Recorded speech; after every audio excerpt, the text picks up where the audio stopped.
Let it flow, let life unfold on its own, learn to react instead of trying to control everything that you can't. Be detached, but also don't be indifferent. We often confuse one thing with another. Being detached has nothing to do with being indifferent. Indifference is one of the most damaging emotions a human being can feel. It all starts with attachment. We attach ourselves to people, and at that moment we only see their virtues and good qualities, forgetting in pure ignorance that there are no perfect people and that we are all imperfect in some way. Discovering this in others provokes in us a feeling of aversion. I don't want this person anymore, they're not what I thought they were, how could I have been so deluded?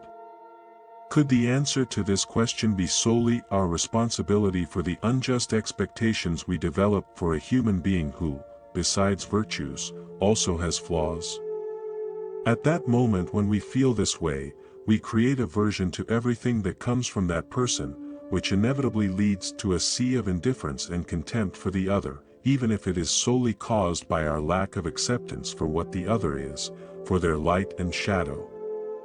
When we become indifferent, everything is distorted, the good and the bad are seen from the wrong perspective, because what was good now seems bad, and what was bad is simply intolerable. Being detached is knowing that there is no perfection here and yet everything is perfect. It is being present while avoiding suffering from what harms us. Detachment arises from the awareness that everything is impermanent, thus eliminating the attachment that will prevent aversion and consequently indifference.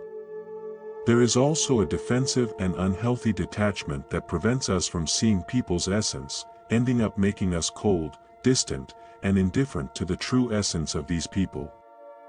For all of these reasons, don't be indifferent, be different. Rejecting life experiences by closing your eyes is like blinding your inner vision, which is the only one that can see what is real and what is an illusion.